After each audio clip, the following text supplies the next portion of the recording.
फिर संत रामपाल जी किसी भी तरह की अगली बार मदद नहीं करेंगे, क्योंकि फिलहाल इस सीधी लाइव तस्वीरें मैं आपको दिखा पा रही हूँ बलियाली गांव से, जहां पर एक और गाड़ियों का बड़ा काफिला पहुंच चुका है और ये काफिला है उसी संत का जो कि लगातार लगभग 100 से ज्यादा गांव में अपनी टीम पहुंचा चुके हैं। 100 से ज्यादा गांव में, उन गांव में जहां पर पानी लबालब भरा हुआ है, सामने खड़ी हुई फसल यूं की उनकी बर्बाद हो गई, लाखों एकड़ फसलें बर्बाद हो चुकी हैं। तो इसी के चलते संत रामपाल जी महाराज की अन्नपूर्णा मुहिम चली हुई है। बाढ़ प्रभावित क्षेत्रों में हर तरह की, हर संभावित सहायता वो वहां पर पहुंचा रहे हैं। अगर मैं इन पाइपों की बात करूं तो ये पाइपें देख लीजिए, मोटर है, पाइपें हैं, सब कुछ भेजी जा रही है ताकि जो पानी फसलों में खड़ा हुआ है वो सारा का सारा पानी उतारा जाए। अब बड़ा सवाल ये है कि कोई ऐसी पहली मुहिम नहीं है जो कि संत रामपाल जी महाराज के द्वारा चलाई गई है। पहले मैं अभी फिलहाल बलियाली गांव में हूं, तो मैं बलियाली गांव के जो हालात आपको दिखा देती हूँ, वो उधर देख लो भी, थोड़ा सा जूम करके दिखा दो।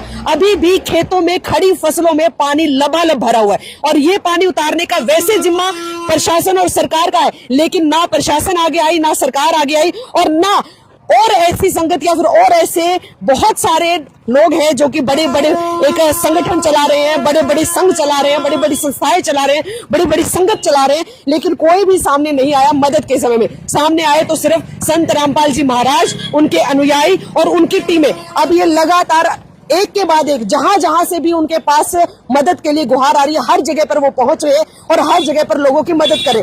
बलियाली गांव में भी पहुंचे हुए, यहाँ पर पहले तो लोगों से यहाँ के हालातों के बारे में जानेंगे कि किस तरह के हालात यहाँ पर बने हुए और उसके बाद क्या मदद आज यहाँ पर पहुंची है, किस तरह की मदद पहुंची और क्या इस मदद के पीछे का उद्देश्य है, क्या इसके पीछे का प्रलोभन है, वो सारी बातचीत भी करेंगे। फिलहाल इस वीडियो को एंड तक जरूर देखिएगा और अगर आपको भी लगता है कि जो काम संत रामपाल जी महाराज के नेतृत्व में, उनके सानिध्य में किया जा रहा है, वो काम सराहनीय है, तो उनके लिए कमेंट जरूर कीजिएगा। चलिए अब आपको मैं गांव में भी लेकर के चलती हूँ, वहां के हालात भी आपको दिखाते हैं। आज ये पूरी की पूरी टीम जो आपको तस्वीरों में नजर आ रही है, ये मुहिम लेकर के चल चुकी है। संत रामपाल जी महाराज की ये टीम है, अन्नपूर्णा मुहिम इनकी है और लगभग अभी तक 100 से ज्यादा ऐसे गांव हैं जहां पर ये पहुंचे हैं। अब उस किस तरह से वहां जा रहे हैं, कैसे लोग इनसे संपर्क कर रहे हैं और किस तरह से मात्र कुछ घंटों में ये पूरा का पूरा वो जरूरत का सामान जो कि उस गांव में चाहिए वो लेकर के पहुंच जाते हैं। कुछ हजारों में नहीं, लाखों में नहीं, करोड़ों रुपए का सामान ये अभी तक हर गांव में जाकर के पहुंचा चुके। चलिए बातचीत भी कर लेते हैं। सर नमस्कार। सच्चाई में आज आप बलियाली गांव में पहुंचे हैं। ये कोई ऐसा नहीं है कि पहला ऐसा गांव है जिसमें कि आप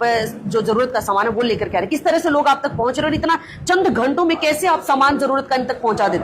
देखिए, ये हमारे गुरुजी संत रामपाल जी महाराज जी ने एक मुहिम चलाई है जी। उस मुहिम के तहत कम से कम 5-6 महीने हो गए। उसके तहत पूरे भारतवर्ष में ये मुहिम चला रखी है जी। जितने भी ऐसा परिवार हैं, जितने भी बाढ़ पीड़ित गांव आते हैं, कई स्टेट भी हैं, पंजाब, जम्मू कश्मीर, हरियाणा, उत्तराखंड, हिमाचल प्रदेश, इनमें सब में गुरुजी ने मदद करी है। क्योंकि गुरुजी जैसे गरीब किसान है, गरीब जो ऐसा परिवार है, उसके लिए ये मुहिम है जी। और हमारी कई करोड़ संगत है और उसका दान का पैसा आता है। गुरुजी इस पैसे को बिल्कुल जनता की भलाई के लिए लगाना चाहते हैं। पहले भी ऐसे ही लगाते थे जी, अब भी ऐसे लगाते हैं। जितनी भी मकान बने हैं गरीब आदमियों के, वे भी ऐसा ही हैं। जितने भी ये किसान है, गरीब है, मजदूर है, ये भी बिल्कुल ऐसा ही है। इनके लिए जो ये पाइप दिए हैं, मोटरें दिए हैं, इनकी अगली फसल बोवाने के लिए ये कार्य हो रहा है जी। और ना तो ये मर जाता किसान, कृषि प्रधान देश है, ये उद्देश्य है गुरुजी का, इसलिए ये सारी मुहिम चला रखी गुरुजी। आप सामान देकर के चले जाते, मान लीजिए आपने ग्राम पंचायत को सामान दे दिया, लेकिन उसके बाद इस बात की तसल्ली कैसे करेंगे कि उस सामान का इस्तेमाल वाकई में किसानों के हित में किया गया है? ये हम गुरुजियों का एक आदेश है, हमारे लिए, इनके लिए निर्देश है जी। वो पढ़ते हैं और उस पे कार्रवाई करते हैं सरपंच से। जी, इसका सदुपयोग हो सारे का जो सामान दिया जाता है जी। और वो बिल्कुल हमें विश्वास दिलाता है और हमारे से जुड़ा रहता है और उससे हम कंटिन्यू ये बातें पूछते रहते हैं, अपडेट लेते हैं। हमारी दूसरी टीम है, वह भी सर्वे भी करती है। बाकायदा ये सब लोग हमारे टच में हैं, क्योंकि इन्होंने जरूरत है। इन्होंने तो गुरुजी ही दिखते हैं इसी आपदा में, और तो कोई मैदान में है ही नहीं। इसलिए गुरुजी इनकी भलाई के लिए, इनके कल्याण के लिए ये कार्य कर रहे हैं, भाई किसान मर ना जाए, इनकी अगली फसल बोआई हो। सच्चाई जी सर, कैसे लोग आप लोगों तक पहुंच पाते हैं? जैसे मान लीजिए अब इस गांव के लोग थे, इस गांव में आपदा आई, तो आप तक वो लोग पहुंचे कैसे? और भी बहुत सारे ऐसे गांव हैं, जैसे कि आप खुद जानते भी 4 से 5 स्टेट ऐसे हैं जो इस आपदा से ग्रस्त हैं। सच है, बंदी छोड़ सतरामपाल जी भगवान जी की जय हो जी। ये सभी सोशल मीडिया से और आपस में जो भी सरपंचों से बातचीत करते रहते हैं, क्यों हमने सैकड़ों गांवों के अंदर ये मदद अन्नपूर्णा के तहत पहुंचा दी है जी। उनसे उनको आपस में पता चलता रहता है, तो हमारे संपर्क करते हैं और हमारे पास आवेदन लेकर आते हैं। हम उस प्रार्थना पत्र को हमारे शत्रु के पास वकीलों के माध्यम से भेजते हैं जी। और वहां से मंजूर होने के बाद हम इनके घर पर ये सारा सामान देकर जाते हैं जी। और आगे हम अपडेट लेते रहते हैं। हमारी सर्वे टीम है, हम इसकी पहले वीडियो बनाते हैं, पहले सर्वे करवाते हैं जी। उसके बाद जब ये सामान चालू हो जाएगा सब, उसके बाद दूसरी वीडियो बनवाएंगे सर्वे टीम से, और उसके बाद जब फसल लहरा रही होगी हम तीसरी वीडियो बनाएंगे, इसको अपडेट रखते हैं। जी। अब बड़ा सवाल हर किसी का होगा, चलिए जो आपकी संगत है वो इस बात को जानती है, लेकिन जो आम आदमी जो संत रामपाल महाराज से नहीं जुड़े हुए, उनका सवाल ये होगा कि किस तरह से सिर्फ एक कॉल पर करोड़ों के का जो सामान है, करोड़ों की जो सहायक सामग्री है वो आप लोगों तक पहुंचा रहे हैं। इतना पैसा आता कहाँ से? इतने बंदोबस्त होते कैसे? ये जगत गुरु है, समर्थ संत है, समर्थ परमात्मा है।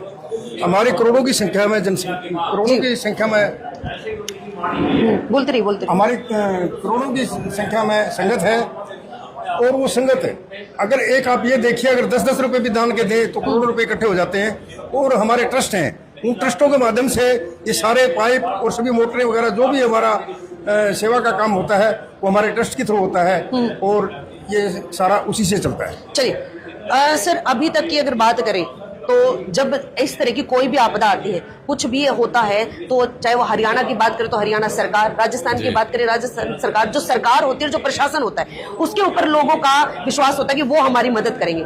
आप जहां जहां जा रहे हैं, आपसे पहले वहां पर किस तरह की मदद गांव के लोगों को मिल रही है प्रशासन और सरकार के द्वारा? नहीं, देखिए, सरकार भी मदद कर रही है, ऐसी बात नहीं है नहीं कर रही है। जितना सरकार पर्याप्त कर सकती है वहाँ पे प्रयास करके मदद लोगों की कर रही है, पानी को निकालने का प्रबंध कर रही है। फिर भी वो पर्याप्त न होने के कारण किसान गुरुजों के चरणों में प्रार्थना लेके गए और गुरुजों ने प्रार्थना को स्वीकार किया और किसान की मदद की। चलिए, अब बड़ा सवाल ये है कि क्या सिर्फ एक संत रामपाल जी महाराज ही है? उनके अलावा भी बहुत सारे संत हैं, बहुत सारे गुरु हैं, बहुत सारी संगतें हैं, बहुत सारे संगठन और संस्थाएं हैं, कोई मदद के लिए नहीं है, तो आप लोग ही क्यों? देखिए, उनका भी कर्तव्य बनता है। जो कथावाचक हैं 50-50 लाख रुपए एक दिन की कथा करने के लेते हैं, वो अपने घरों को भर रहे हैं, उनका भी कर्तव्य बनता है जनता की सेवा करें। वो पैसा जनता का है, उनका घर का नहीं है जी। और संत रामपाल महाराज जी जो परोपकार ये कर रहे हैं, ये जो दान का पैसा आता है, संगत दान करती है, इकट्ठा होता है, गुरुजी पैसे को घर में ले जाते हैं, संगत में ही लगा देते हैं, जनता की सेवा में लगाते हैं, और आप देख भी रहे हो, आपके सामने सारी चीजें। सत साहिब जी। चलिए, बहुत बहुत धन्यवाद। तो गांव के भी लोग हैं, कुछ उनसे भी बातचीत करते हैं कि उनका क्या कहना है, जिस तरह से टीम यहाँ पर पहुंची हुई है। कुछ लोग बैठे हुए हैं। बाबूजी नमस्कार, कैसे हैं आप? बिल्कुल ठीक है। अभी तक की अगर बात करें, मदद आपके गांव में आज पहुंची है, लेकिन अभी से पहले गांव के हालात कैसे? देखो, हालात तो इस गांव के ये ऐसे हो रहे हैं कि मुश्किल से 1/3 जो किसान है ना वो बचे है जी। 2/3 किसान बर्बाद हो रहा है, और जब किसान बर्बाद हो जाता है तो मजदूर और खेती पर जो भी निर्भर है जी, चाहे मतलब मान लो मैं ट्रैक्टर से संभालता हूँ, तो जब उस किसान के पास नहीं होगा, मजदूर के पास नहीं होगा, तो ट्रैक्टर वाला के पास कौन आएगा जी। तो मैं ये कहना चाहता हूँ कि वर्तमान में जो ये सेवा में लगे हुए हैं, मैंने पहले भी कहा कि इतनी सरकार नहीं कर रही, प्रशासन नहीं कर रहा, उससे ज्यादा सेवा कबीर पंथी रामपाल महाराज के अनुयायी कर रहे हैं। कारण क्या मानते हैं? क्या लालच है इन लोगों को? कारण वो मानवता को समझते हैं जी, मानव के रक्षक हैं वो, मानव के भक्षक नहीं, मानवता के जी। मानवता के भक्षक तो आज सरकार बनी हुई है। असली सेवा तो ये है कि लोगों को इस रूप में मतलब विचारों के रूप में मजबूत करके और उनकी सेवा करने की कोशिश की जाए, और वो सेवा कबीर पंथ की जी, नानक की। तो वो कबीर पंथ की लाइन पर ये चले हुए हैं, इसलिए हम इनकी हार्दिक धन्यवाद देना चाहते हैं, हार्दिक मुबारकबाद करना चाहते हैं कि प्रशासन और सरकार से भी आगे बढ़ के सेवा कर रहे हैं, और लग रहे हैं तो लोग भी इनका साथ दे रहे हैं, तो लोगों का साथ ये दे रहे हैं। चलिए, बहुत बहुत धन्यवाद। बाबूजी कैसे हैं आप? ठीक है। इसी गांव के हैं आप भी? नहीं, मैं संत रामपाल जी महाराज का शिष्य हूँ। अच्छा। भगत बलवान दास मेरा नाम है। हाँ हाँ जी। किस तरह से, मान लीजिए अगर यहाँ पर आप आए हैं तो अब लोग ये भी पूछेंगे कि क्या जो सामान आप दे करके लोगों को जा रहे हैं, क्या उस सामान के बदले में आप उनसे पैसे ले रहे हैं या फिर उनको अपने साथ जुड़ने के लिए कह रहे हैं? क्या कह रहे हैं आप लोगों को? ऐसा है, ये तो सब थोथी बातें हैं। संत रामपाल जी महाराज कोई भी कार्य करते हैं निस्वार्थ भाव से करते हैं। और जब जेल में बैठे हैं, आप लोगों को नजर आता है, हमें तो हमारे पास नजर आते हैं, हमारे पास खड़े नजर आते हैं, ये सब कुछ निस्वार्थ भाव से हैं। किसी से कोई स्वार्थ साधने की कोई दिक्कत जरूरत नहीं है जी। और जो स्वार्थ साधता है वो संत भी नहीं है। हम ये कहना चाहेंगे, पूर्ण संत कभी भी किसी से अपनी स्वार्थ सिद्धि नहीं करता, निस्वार्थ भाव से सेवा कर रहे हैं। और ये उनके दास, हम जैसे लोग भी निस्वार्थ भाव से सेवा करते हैं। पैसा लेने की तो ये तो दाता हैं, लेने वाले नहीं है, ये देने वाले हैं। ये गलतफहमी ना रहे कि ये कुछ लेते होंगे। आपने देखा कितनी देर से आप खड़े हैं, किसी से कुछ लिया है? जी। ये तो ऐसे लोग हैं तो किसी का पानी पीकर भी राजी नहीं है। जो सामान आप यहाँ पर सहायता का दे करके जा रहे हैं, क्या ये इस्तेमाल होने के बाद आप वापस ले जाएंगे या फिर ग्राम पंचायत को सौंप दिया जाएगा? जैसे आपने सुना है ना, परमात्मा एक एकड़ जमीन में 50 मन गेहूं देता है जी। और हम कहते हैं भाई बतेरा दे दिया, क्या उल्टा देंगे परमात्मा का? परमात्मा का दिया हुआ उल्टा नहीं दिया जाता, ना परमात्मा उल्टा लेता है। सो दैट संत रामपाल जी महाराज ही परमात्मा हैं, ये कभी भी दिया हुआ सामान वापिस नहीं लेते। बलियाली गांव के सरपंच प्रतिनिधि हमारे साथ मौजूद है, तो इनसे भी बातचीत करते हैं। सर नमस्कार।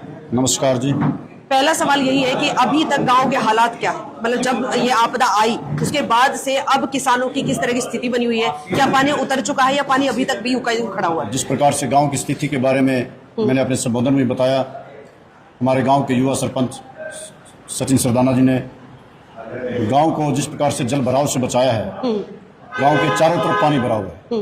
इधर स्टेडियम की तरफ लेनानी जोड़ है, कादियावाला जोड़ है, गामल जोड़ है, जमलपुरा की तरफ, चाहे ब्रह्मपुरा दांग रोड की तरफ है, चाहे सालमकुंड की तरफ है।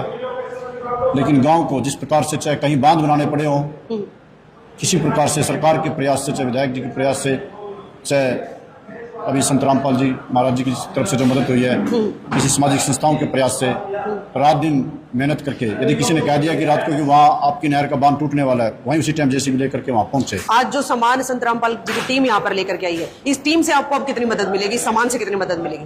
अभी जो हमारे ब्लॉक की काफ़ी पंचायतें संत रामपाल जी महाराज जी के आश्रम में गई, तो वहाँ पर से जो अन्नपूर्णा मुहिम इन्होंने चला रखी है, किसान और मजदूर को किस प्रकार से राहत मिले, क्योंकि ये प्राकृतिक आपदा इस तरह की आ गई है कि जहाँ सूखा रहता था हमेशा इस क्षेत्र में, और कुछ जल का जो जल सत्र है वो ऊंचा हो गया, जो चौड़ा आ गया, कुछ बारिश ज्यादा होने की वजह से अब गांव तक, घरों तक पानी नहीं पहुंचा। लेकिन जो खेतों में पानी खड़ा है, कुछ खेतों में कम हो गया, लेकिन कुछ खेतों में अभी भी जल भराव है। हमें आस नहीं है कि अगली फसल भी वहां पे बिजाई हो पाएगी। लेकिन जिस प्रकार से संत रामपाल जी महाराज जी का आशीर्वाद मिला है सभी गांवों में, कि जिस प्रकार से पाइपें और मोटर दी जा रही हैं, कि हमें एक आस जगी है कि अब हमारा किसान अन्नदाता अगली फसल उगा पाएगा और जिससे किसान और मजदूर को बहुत राहत मिलेगी। आपने जैसे ही इनकी टीम तक मैसेज पहुंचाया कि भैया हमारे बलियाली गांव में हमें सामान की जरूरत है, कितने समय के अंदर अंदर आपके पास सामान आ गया? और क्या जो सामान आपने उनको बताया था वो सारा का सारा सामान आपको दिया गया? हमारे पास तो 3 दिन के अंदर ये पहुंच सारा गए सामान आ हैं। गया? सारा सामान 4400 फुट पाइप बोला था जो, और मोटर बोली थी, वो इनकी तरफ से उपलब्ध होगी आज हमें। जी, अक्सर आपने देखा होगा कि बहुत सारी संस्थाएं ऐसी है या फिर कई बार कमेटियां ऐसी बनी हुई होती है जो आपसे चंदा लेने के लिए आती हैं, आप लोगों को मजबूरन चंदा देना भी पड़ता है। जी, क्या वो कमेटियां अब आपकी मदद के लिए आई या सिर्फ संत रामपाल जी महाराज की टीम ही आपके पास पहुंची है? नहीं, देखिए, ऐसे जिस प्रकार से अन्य संस्थाओं की बात हो रही है, पंजाब के अंदर जो हालात हुए हैं, जिसका अभी संबोधन में बता रही थी गुरुद्वारा प्रबंधक कमेटी, गुरुद्वारे, देखिए गुरुद्वारा तो एक जगह ही ऐसी होगी कि लेकिन जिस प्रकार से संत रामपाल जी ने जो मसीहा बनकर उतरे हमारे बीच में, जनता के बीच में गए हैं, आम किसान मजदूर के बीच में गए हैं, जिसको एक मजदूर को भी उसको 2 टाइम सुबह की रोटी मिलेगी नहीं मिलेगी, किस प्रकार से मिलेगी, मजदूरी खत्म होगी, खेत में पानी भरा तो मजदूरी कहाँ करने जाएगा। तो उनके लिए मसीहा बनकर उभरे हैं, क्योंकि पिछली फसल खराब होगी, अगली के लिए जो बात की गई है, तो उसके लिए मैं तो कहूँगा कि बहुत साधुवाद दूंगा इनको। कि साधु तो है ही, संत की परिभाषा ही साधु की है कि उसके बारे में हम साधु संत की इतनी विडम्बना मतलब प्रशंसा की जाए, शब्दों में व्यक्त नहीं कर सकते हम उनको। जी जी जी। चलिए बहुत बहुत धन्यवाद। तो देख सकते हैं अभी बलिहाली गांव में अभी हम पहुंचे हुए हैं और साथ के साथ जिस तरह से अभी जो सरपंच प्रतिनिधि हमारे साथ थे जिनका कहना था कि गुरुद्वारा, भाई गुरुद्वारा तो कम्युनिटी एक ऐसी है जिसको कि कभी भी शब्दों में बयान नहीं कर सकते उनके सेवा भाव को। उसके बाद अगर बात आती है तो रामपाल जी महाराज के इन सभी अनुयायियों की, इस पूरी टीम की, इनके सभी के सभी जो इनकी संगत है उन सब की, जो हर जगह जहां पर भी जरूरत के लिए उनके पास कॉल आती है तुरंत वहां पर पहुंच जाते हैं। और अभी भी अगर यहाँ की भी बात करें तो आज में मैंने दूसरा गांव कवर किया। ये 2 ऐसे गांव हैं जहां पर 3 दिन के अंदर अंदर मदद पहुंची, हर वो संभव चीज इन तक पहुंचाई गई जिनकी जरूरत थी, हर जरूरत का सामान इन तक पहुंचाया गया। बदले में ये विश्वास लिया गया है कि संत रामपाल जी ने ये कहा है कि जितनी मदद चाहिए वो लो, लेकिन अगली फसल जरूर बोनी चाहिए। बिल्कुल। ये गारंटी ली है कि अगर अगली फसल आप नहीं बोते हैं तो फिर संत रामपाल जी किसी भी तरह की अगली बार मदद नहीं करेंगे, क्योंकि अब की बार अगर अगली फसल नहीं बोती तो गलती आपकी होगी, इन किसानों की, इन गांवों की होगी जिनको संत रामपाल जी मदद पहुंचा रहे हैं। मतलब अपनी तरफ से उन्होंने हर संभव मदद संत रामपाल ने कहा है सिर्फ ये जो आज मदद पहुंचाई है सिर्फ ये नहीं, नेक्स्ट टाइम, सेकंड टाइम चाहिए, थर्ड टाइम चाहिए। आपको अगर अभी भी जो मदद मिली है वो कम रह जाती है तो आप दोबारा से मदद मांग लो, दोबारा भी मिलेगा, आपको सामान मिलेगा, बट पानी निकालो। और अगली जो गेहूं की फसल है वो बिल्कुल भी खराब नहीं होनी चाहिए। सिर्फ और सिर्फ किसान की तरफ से संत रामपाल जी ने ये गारंटी मांगी है कि इतनी गारंटी दो, सामान जितना मर्जी लो। क्या बात है, क्या बात है। वाकई में भाई इंसानियत की एक मिसाल है संत रामपाल जी महाराज और उनकी पूरी की पूरी टीम। अब आप लोगों को क्या लगता है जिस तरह से निस्वार्थ भाव से वो लोगों की सेवा कर रहे हैं, फिलहाल इस पूरी विचारधारा को लेकर, इस पूरी वीडियो को लेकर के और जिस तरह से ये जो सेवा दी जा रही है इसको लेकर के आपकी क्या प्रतिक्रिया कमेंट बॉक्स में जरूर बताइएगा। नमस्कार।